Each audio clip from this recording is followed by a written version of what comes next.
Assalamualaikum, dear students. You are welcome to second year class.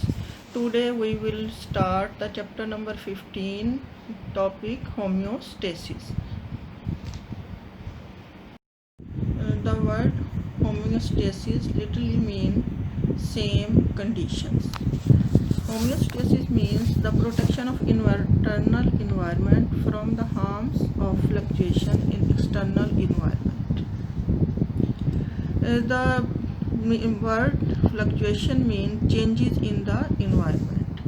Every living organism live in a narrow range of environment which should be maintained constant or nearly constant because the internal systems of organisms are adapted to work in that range.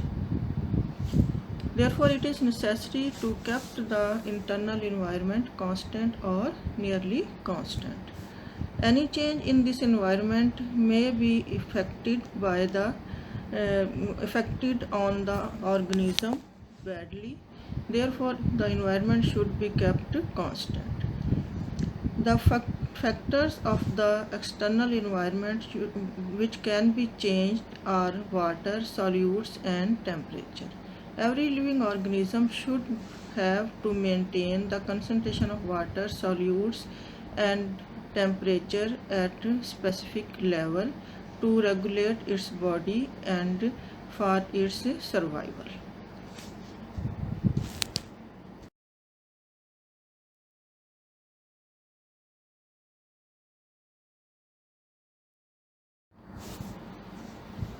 There are three types of regulations which living organisms usually have to take place. Number 1, osmoregulation. Number 2, thermoregulation. And number 3, excretion. osmoregulation, osmo mean water, ठीक है। तो water की या पानी की जो regulation है या पानी की और साल्ट्स की कंसंट्रेशन को एक ख़ास रेंज में मेंटेन रखना ऑस्मो रेगुलेशन कहलाता है। दूसरा है thermo regulation. Thermo mean temperature. Body temperature जो है हर ऑर्गेनिज्म का वो एक ख़ास फिक्स पॉइंट पर होता है। उस टेम्परेचर की थोड़ी सी रेंज होती है जो कम या ज़्यादा हो सकती है, लेकिन बॉडी का टेम्परेचर लिविंग ऑर्गेनिज्म का एक्सटर्नल इन्वायरमेंट में होने वाली टेम्परेचर की चेंजेस की निस्बत बहुत कम तब्दील होता है और उस टेम्परेचर की एक्सटर्नल इन्वायरमेंट के मुकाबले में अपने बॉडी के टेम्परेचर को मेंटेन रखना थर्मो रेगुलेशन कहलाता है।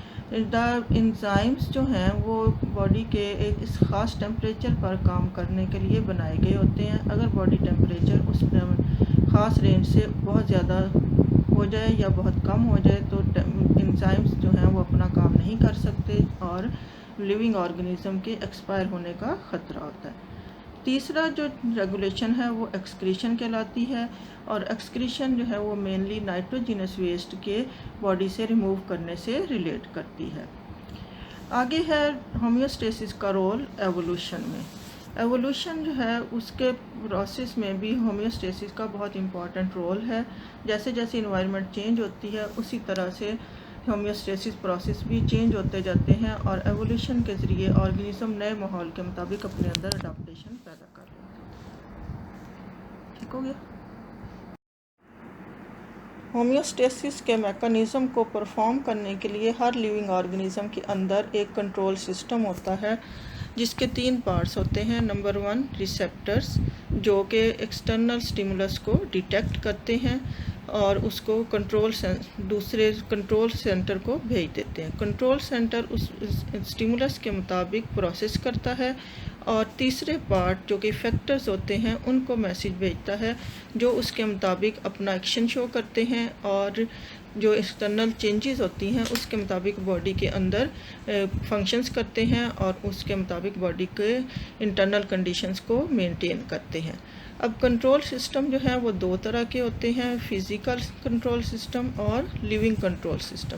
फ़िज़िकल कंट्रोल सिस्टम वो हैं जो हम आम तौर पे मशीनरी वगैरह में इस्तेमाल करते हैं। जैसे हमारे घर में फ़र्ज़ करें एसी लगा हुआ है तो उस फिज़िकल कंट्रोल सिस्टम के 3 हिस्से होंगे। एक सेंसर जो टेम्परेचर में होने वाली तब्दीलियों को नोट करेगा, फिर वो उसके सेंट्रल पार्ट को भेजेगा वो मैसेज, और वो उसके मुताबिक इफेक्टर्स को जो कि एसी का फ़ैन है या कूलिंग सिस्टम है ऑर्डर करेगा कि इस हाई टेम्परेचर को लो करने के लिए अपना एक्शन करे। बिल्कुल इसी तरह लिविंग सिस्टम के अंदर भी 3 पार्ट होते हैं। एक सेंसर्स जो कि थर्मो या हार्मो रिसेप्टर्स होते हैं, दूसरे कंट्रोल सेंटर जो ब्रेन होता है, और तीसरा इफेक्टर्स जैसे कि अगर हाई टेम्परेचर होता है तो वो ब्रेन को इफेक्टर्स या सेंसर जो हैं वो मैसेज भेजते हैं, जिसके मुताबिक ब्रेन जो है वो इफेक्टर्स या स्वेट ग्लैंड्स को ऑर्डर देता है और बॉडी के ऊपर स्वेटिंग शुरू हो जाती है, जिससे बॉडी जो है वो कूल डाउन हो जाती है। नीचे दी गई डायग्राम में एक्सटर्नल और इंटरनल इन्वायरमेंट में 2 सेल दिखाए गए हैं। ये सेल के अंदर ये मैकेनिज़्म होता है जिसको हमने कंट्रोल सिस्टम दिखाया है। ये कंट्रोल सिस्टम एक्सटर्नल इन्वायरमेंट में होने वाली बहुत बड़ी तब्दीली के मुकाबले में सेल के अंदर जो है इंटरसेलुलर इन्वायरमेंट में और इंट्रासेलुलर इन्वायरमेंट में बहुत कम तब्दीली पैदा करता है, जिसकी वजह से सेल जो है अपने आप को मेंटेन रखता है। बिल्कुल यही सिस्टम जो है जो एक सेल में होता है वही पूरे ऑर्गेनिज़म में होता है, जिसकी वजह से ऑर्गेनिज़म जो है वो बदलती हुई इन्वायरमेंटल कंडीशंस में अपने आप को सरवाइव कर पाता है।